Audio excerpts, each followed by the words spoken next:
Good morning, students. Today we are going to discuss about selling price, cost price, profit, loss, and our concept of principal and interest. So, first come to cost price. So, let's take an example of a suit. I purchased this suit from a market which cost me rupees 600. Okay, so my cost price will be 600 rupees. Now I don't want to keep it, so I sell this suit to my friend with 610 rupees. Okay, ठीक है। तो मेरा cost price 600 rupees हुआ और selling price हुआ मेरा 610 rupees. मैंने जिस कॉस्ट जितना सूट के लिए दिया वो मेरा 600 रुपीज़ हुआ और मैंने जितना सेल किया वो मेरा 610 रुपीज़ हुआ। नाउ आप ऑब्जर्व कर सकते हैं इससे कि मैंने 10 रुपीज़ का प्रॉफिट लिया है। यहाँ पे 10 रुपीज़ मेरे पास extra.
I think to borrow it from a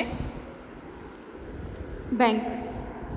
See, bank has given me 75,000 rupees loan, but if I want to borrow some money from the bank, अगर मुझे कुछ मनी बैंक से बोरो करनी है तो बैंक मुझसे रिटर्न में कुछ ना कुछ एक्स्ट्रा अमाउंट लेगा। ठीक है, 75,000 रुपीज़ ही मैं जाके उनको रिटर्न नहीं कर सकती, मुझे कुछ ना कुछ एक्स्ट्रा मनी उनको देनी पड़ेगी और वो बोला जाता है मेरा इंटरेस्ट। लेट्स से बैंक ने मुझे बोला कि आप 1000 रुपीज़ इंटरेस्ट दे के 76,000 रुपीज़ 1 ईयर के बाद अपना लोन हमें रिटर्न कर सकते हो। ठीक है, तो यहाँ पर मेरा अमाउंट, यहाँ पर मेरा प्रिंसिपल हुआ जो अमाउंट मैंने लिया है बैंक से। क्या हुआ मेरा principal? 75,000 and my interest will be 1000 rupees. ठीक है, और जो मुझे रिटर्न करनी है total money, that will be called my amount and my amount will be 76,000 which is principal plus interest. So I can say amount is equal to principal plus interest. Here our first formula arrived. Amount is equal to principal plus interest. Okay, this is simple. Now let's just think, ये तो मुझे bank ने simple money बता दी कि 1000 rupees है, but अगर मुझे bank बोलता कि आपको 10% अमाउंट पे करना है इंटरेस्ट के लिए जितना आपने टोटल प्रिंसिपल लिया है, तो मैंने 75,000 प्रिंसिपल लिया और 10% मुझे इसका इंटरेस्ट देना है, तो मैं उसके लिए मुझे अमाउंट निकालना पड़ेगा परसेंटेज से। तो मैं कैसे निकालूंगी 75,000 का 10%। परसेंट क्या होता है मेरा, वो नंबर वो फ्रैक्शंस जिनका डिनोमिनेटर 100 हो। तो 10% निकालने के लिए 10/100 से मल्टीप्लाई कर दिया मैंने 75,000 को। तो इंटरेस्ट क्या आ गया मेरा, 75,000 मल्टीप्लाई बाई 10/100। 20 से 20 कैंसिल हो जाएंगे, क्या आ जाएगा मेरे 7500 आ गया। ठीक है, 7,500 आ गया मेरा। ठीक है, तो I can say interest will be principal multiply by rate, where my rate is, rate क्या है यहाँ पर मेरी 10%। Okay, my rate is 10% upon 100। देखिए मैंने ऐसे ही तो किया था, 75,000 मल्टीप्लाई बाई 10/100। ओके,